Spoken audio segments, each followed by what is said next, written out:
President Biden has issued an emotional appeal for backbone and courage to confront America's gun lobby after a gunman killed 19 children and 2 teachers at an elementary school in Texas. The shooting at the Robb Elementary School in the city of Uvalde is the deadliest shooting at a U.S. elementary school since 20 children and 6 adults were killed at Sandy Hook School in Connecticut a decade ago. The teenage gunman, Salvador Ramos, was shot dead by police at the scene. The family of Xavier Lopez have confirmed that he died in the school. He was 10 years old. His cousin told American news outlets that Xavier's mum had attended his awards ceremony just hours before shooting. And another victim of the gunman, Uzziah Garcia, was 9 and would have turned 10 this summer. His aunt, Nikki Cross, confirmed his death and shared his photo. The father of 10-year-old Amerie Jo Garza confirmed that his daughter was one of the pupils killed as she attended school yesterday. And teacher Eva Mireles also died. She'd been a teacher for 17 years, according to her profile at the Robb Elementary School. Here's our North America correspondent, David Willis. In the final week of the summer term, a student at a suburban elementary school, wielding weapons he bought on his birthday, barricaded himself inside the building and went classroom to classroom on a killing spree. My heart was broken today. We're a small community, and we'll need your prayers to get us through this. Thank you. 18-year-old Salvador Ramos was himself shot dead by law enforcement officers, but not before he'd inflicted the deadliest shooting of its kind since the Sandy Hook massacre nearly a decade ago. Let me assure you, the intruder is deceased, and we are not actively looking for another individual or any other suspects in this case. We definitely ask you all to keep the families that are involved in your prayers.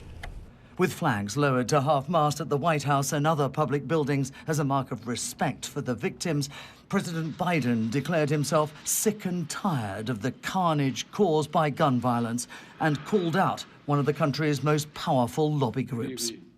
As a nation, we have to ask, when in God's name are we going to stand up to the gun lobby?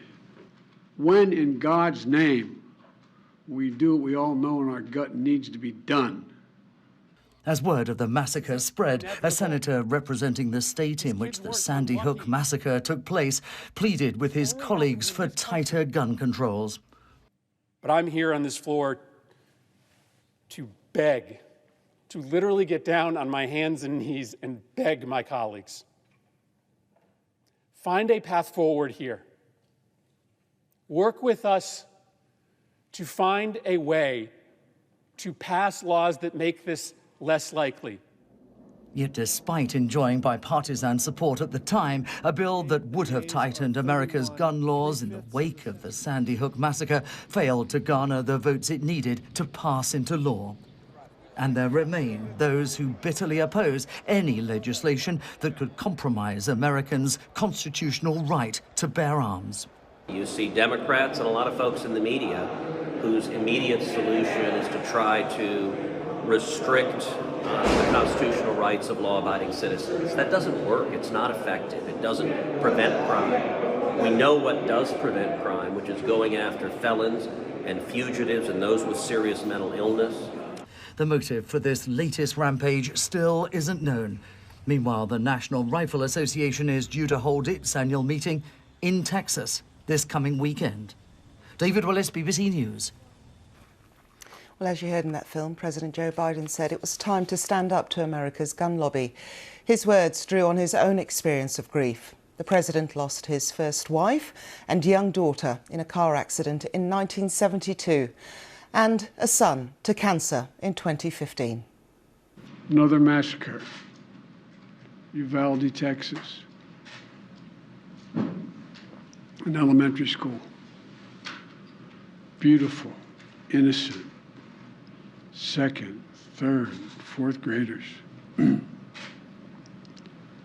how many scores of little children who witnessed what happened,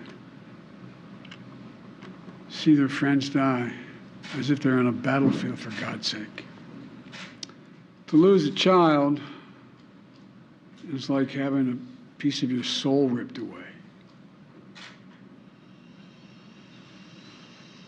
There's a hollowness in your chest. You feel like you're being sucked into it and never going to be able to get out.